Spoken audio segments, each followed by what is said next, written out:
Matapang na kaktay na may taas na 30 talampakan, matutulis na mga tinik, at ang mainit na init ang tanging paraan upang maabot ang hindi kapani-paniwalang matamis at makatas na prutas. Ang pitaya ay isang uri ng dragon fruit. Kapag ito ay pinili, oras ay ang kanyang kakanyahan. Pagkatapos ng 24 na oras, magsisimula ang prutas para mawala ang lasa at texture nito. Ito ay nagpapahirap sa pagkuha ng pitaya sa mga customer at itinutulak ang presyo na mas mataas depende sa kung saan ka nakatira.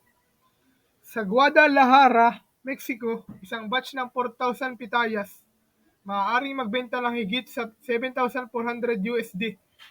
Ang pagkuha ng iyong mga kamay sa ilan sa US, maaaring nagkakahalaga ng hanggang $22 para sa isang balde ng 5 prutas. Kaya bakit ang prutas na ito ay nagkakahalaga ng maingat na gawain? At bakit ang mahal nito? Lumalaki ang pitaya sa cacti, parang prickly, peras at dragon fruit.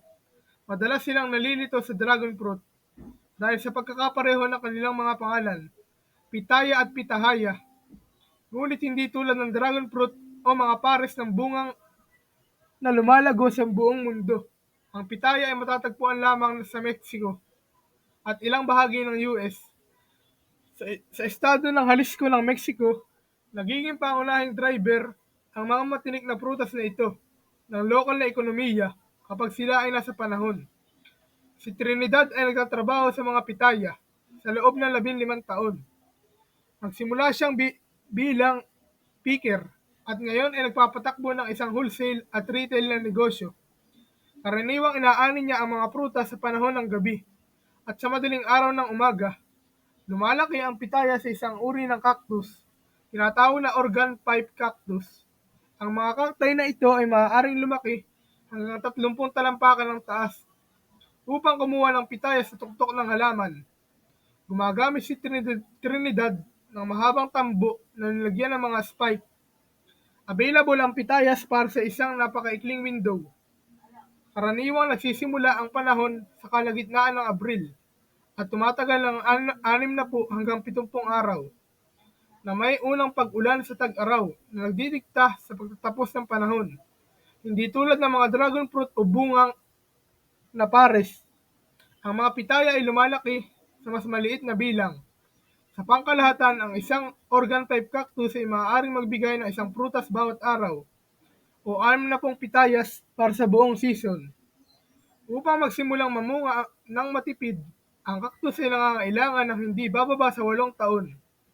Upang maabot ang ganap na kapanahunan, kailangan nito ng 15. Sa paghahambing sa buong kapanahunan, isang dragon fruit cactus maaaring magbigay ng 3 alon ng prutas bawat panahon, ng 100 prutas bawat isa. Kapag ang prutas ay nawala sa cactus, doon na magsisimula ang karera. Ang pitayas ay binubuo ng 85% na tubig at napaka-perishable. Maaari lamang silang tumagal ng 24 na oras bago mawala ang texture at lasa. Kapag si Trinidad ay tapos lang pumili, kailangan niyang iproseso kaagad ang prutas. Kung gusto niyang itong dumating na bago sa kanyang mga customer, bago sila maibenta, kailangang mabilis na alisin ng mga manggagawa ang dose-dosenang mga spine sa pamamagitan ng kamay.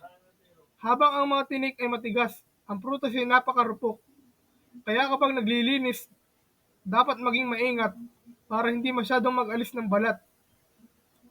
Gagawin itong mas malambot ang prutas at mas mabilis itong masira. Sa kasagsagan ng panahon, si Manuel ay kayang maglinis ng 3,000 hanggang 4,000 pitaya sa isang araw.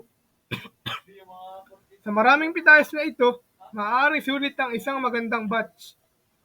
Kahit saan mula 2,000 hanggang 2,700 USD. Pinupuri ang mga pitaya sa kanilang tamis. Mayaman din sila sa vitamina C, fiber, putasa, bakal at calcium.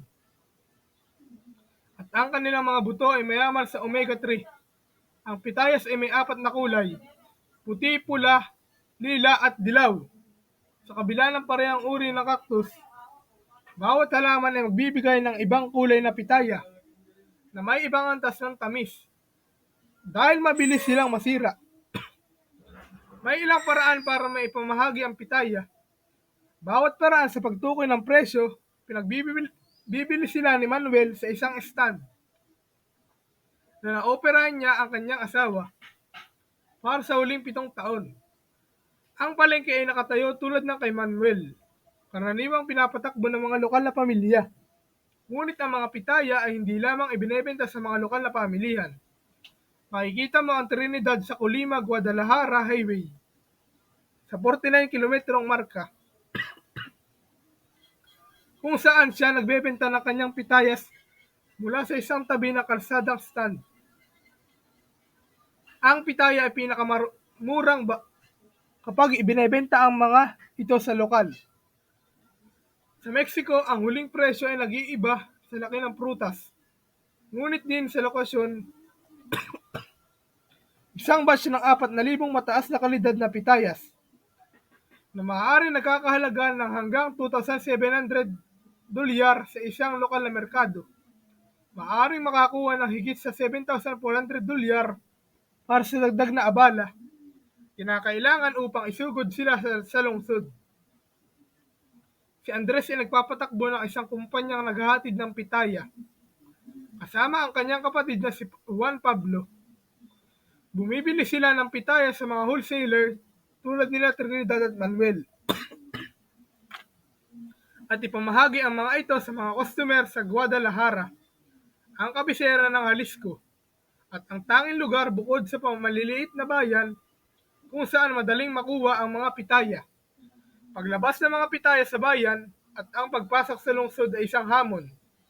Ilang oras na ring nawala ang pitaya sa puno at may mataas na pagkakataon ang ilan sa kanila hindi makakarating sa kanilang destinasyon.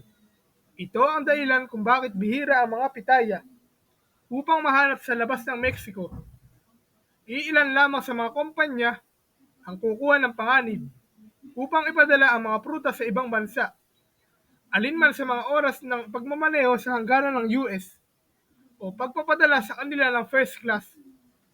Ito ay karaniwang mga pre-order na direktang nakakaabot sa customer.